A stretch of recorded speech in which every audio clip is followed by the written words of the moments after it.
Okay, yeah, I'm Benedikt. I will talk about iterative screening and how we see it unlocking high throughput screening opportunities for challenging assays. And ah, just to make sure we're all on the same page, I guess most of you know this kind of pipeline, this kind of drug discovery pipeline. And when I say iterative screening, I mean yeah, we're trying to build something specifically for hit identification. And historically, hit identification, or typically hit ID, is done in two ways: either completely dry lab, virtual screening, docking, or so, maybe some pattern searching, or so. But this has limitations or challenges, right? The other way is, of course, doing wet lab screening, where we test hundreds of thousands of molecules, or even a million or two or so. But this has, yeah, again, limitations or challenges, because depending on the assay, some assays are fairly cheap-ish, but some assays are also very costly. So then maybe we cannot test that many compounds. And this is our pipeline, our wet lab high throughput screening pipeline, where we first do assay development and marker library, where we test a small set of high diverse compounds. Then the big primary screen, this is where we test these hundreds of thousands of compounds, right? And confirmation, hit confirmation is again single concentration, but replicates, then a medchem analysis and profiling. And we want to see if we can improve or yeah, somehow make this primary screen, especially this primary screen, more feasible by combining machine learning and wet lab screening. So how do we integrate machine learning into screening? It starts with wet lab data, right? For all these data-driven screening, iterative screening approaches, we always start with wet lab data. We need wet lab data. So for a bunch of compounds, we know the experimental information, whether or not those compounds show up as hits or actives or not.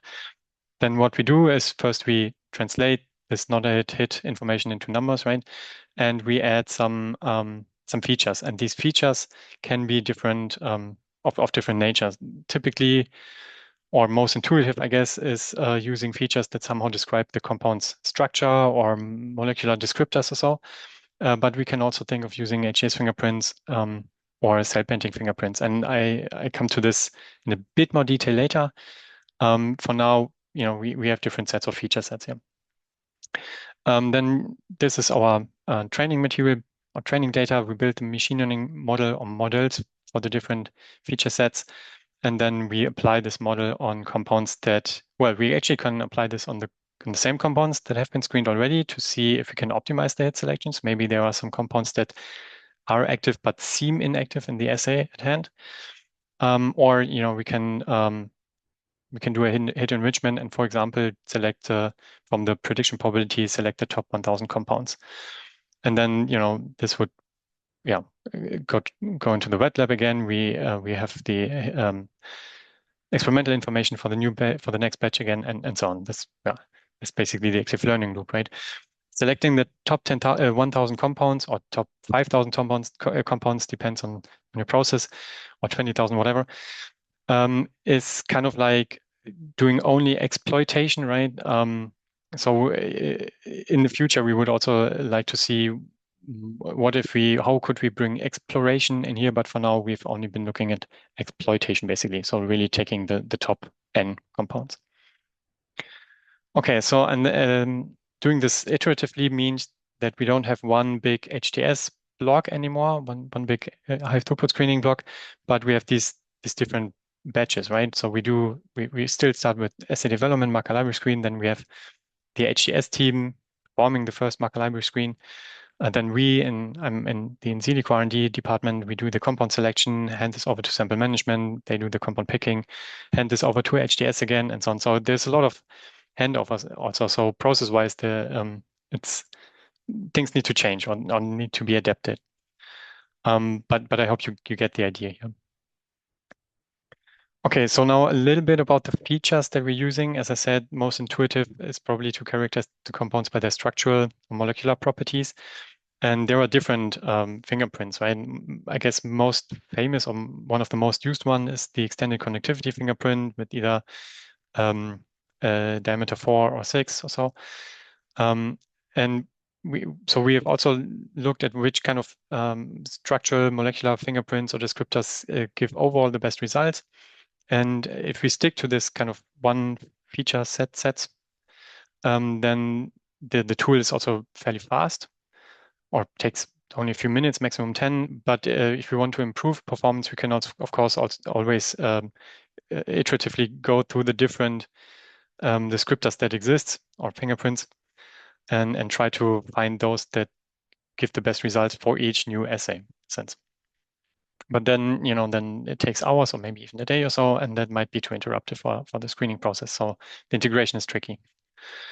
Then the other one is looking at historical HTS data, the so-called HTS fingerprint, where we, this is structure agnostic. We only look for this compound. How did it perform in this pink assay, for example, orange assay, right? And then we have for each of these assay, we have the information. We just capture in the simplest form. We only capture this 0, 1 information.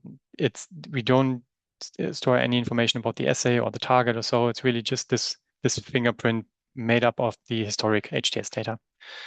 And since this represents the bioactivity, it's structure agnostic, and it has been shown in different papers by AstraZeneca, Novartis, or so, that using this fingerprint has better or an orthogonal predictability compared to using only ECFP4, also higher scaffold hopping capability. But since the usually you have maximum 1% of the compounds that are hits, so to have really few hits per or few ones in your fingerprint per compound, you need at least a few hundred historic assay results. So yeah, which could be a challenge. Right, and the last one are cell painting derived features that we use. We have at Evotec, we have in-house generated cell painting features for not for the full library, but for a significant part of our collection. And this again has different information, right? Because it shows the compound's effect on cell morphology, basically, which is again great. It's another source of information and again orthogonal predictability in a sense. But I should also mention only for the right assay. So it doesn't help for biochemical assays, for example, but using this feature set additionally to the other two for cellular assays, typically untargeted phenotypic readouts, long compound treatment, then this really boosts the performance. Okay, so much for the theory. Now the results. Here we have more results, or we've looked at it at more historic screening data. Here are 9 examples, and the x-axis is the number of relative number of compounds that have been screened or looked at in a model retrospectively, and the y-axis is the number of hits, and this is already confirmed and replicate confirmed hits. And so this line here is the expectation line, right? So after screening 50% of the compounds, you would expect to find 50% of the hits, which means anything in the top left corner is better than expectation. And the good news is we're always in the top left corner. Then the yellow curves are small batches, 4,000 to 5,000 compounds per iteration. Blue line are 20K batches, 20,000 batches.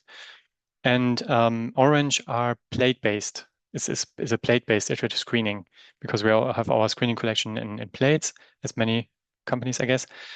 And of course, this is it still works, but not as well. And it makes sense, I think, because the model, of course, if there's a plate where the model says, oh, yeah, there are a lot of hits, but there are still also a lot of compounds that perform poorly on the model but you have to test them anyway because they're on the same plane, right? But it's still better than expectation, so that's really nice. Right. So rule of thumb, I guess, the smaller the batch size, at least the yellow curves are usually better than the blue ones, but not that much actually, except for the 2 up here. But that's yeah. But it is visible that the yellow ones are better than the blue ones. And cherry picking, as I said, cherry picking is better than plate-based selection. Here are two examples from literature. This one is very new, 2025 from Roche, I think. And we see similar, yeah, it's a similar graph, right? The green line is the expectation line again. The orange one is the machine learning model. I think they use only structure-based features. And the bottom one is single point data, and the top orange one is dose response hits, which is also nice. And this is also something that we saw. I didn't show this here, but when we look at the primary data, the model doesn't perform as well as for confirmation data or dose response data, which means that the model actually finds the false positives, the experimental false positives, not as well, which is actually a nice feature. So we expect to have higher hit confirmation rates with doing iterative screening, and we see something similar here in the Roche paper. Nice is also in blue here is using not machine learning but classical similarity search model. Yeah, also a nice comparison. And this is, I think, from the first paper that I'm aware of, where they did iterative screening from UCL in 2021. Also similar curve here. Okay, what else did we analyze? One question that I'm being asked a lot is the structural diversity affected, especially in the beginning, right? It's nice if the number of hits goes up, but does the structural diversity also go up? And indeed, it does. So in light blue, we have here the number of confirmed hits, just as before. And in dark blue is the number of confirmed clusters, unique clusters, the number of unique clusters. And it follows roughly the same line. So we can say, I mean, it's only one example, but from this one example, we can say roughly that the diversity is not affected. It's proportional to the number of hits we find. And one other interesting part here is that the search space makes a difference. In retrospective analysis, the model can only look or pick compounds hits from the set of compounds that has been tested back then. But actually, if we would do it prospectively, would it follow the same curve, or would it be better? And to analyze this, we have taken one screen where we've tested a lot of or a larger screen, and we have artificially reduced the number of compounds there. And we see that actually the larger the search space, the better, but it doesn't make that big of a difference until like 300,000, even 200 isn't too bad. But then if you pick only or select only from 100,000 compounds, these gray dots here, there is a significant difference between 200 and 100,000 compounds.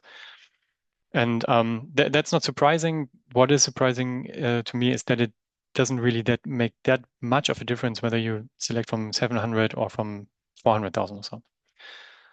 Even though there is still a slight difference. And the cell painting feature, so as I said before, it makes a difference only for the right assays. And here a really significant one. This is one example only, but in this example, this 75% line we reach if we wouldn't use cell painting features after roughly 1/3 of the compounds that have been tested back then. Whereas using also the cell painting features additionally, we would reach the 75% line after 1/4 already. So significantly earlier.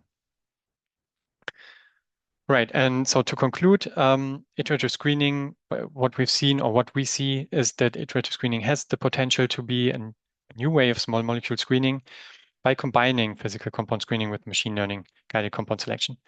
We also see that the structural diversity is conserved proportional to the number of hits that are found. And what is, in my opinion, very interesting is that phenotypic features significantly boost the performance for phenotypic assays. So with this in mind, in our opinion, iterative screening is particularly interesting for those assays, for the challenging assays, which means those assays that are where we are limited in the number of compounds that we can screen because of throughput or reagent cost or whatever. And we are working on specific business offerings here for example, APC, automated patch clamp, which is expensive, or RT-qPCR, where we have low throughput. On the other hand, this stop and go is also, challenging for operations. As I mentioned before, the process has to be adapted, and this large amount of cherry picking and all, on and off cherry picking kind of all. This is different. Yeah, in a sense, it's a challenge for sample management, and we are dealing with it, and we're trying to cope with it. And there are, yeah, we are working on it. But just to mention, the integration is a challenge.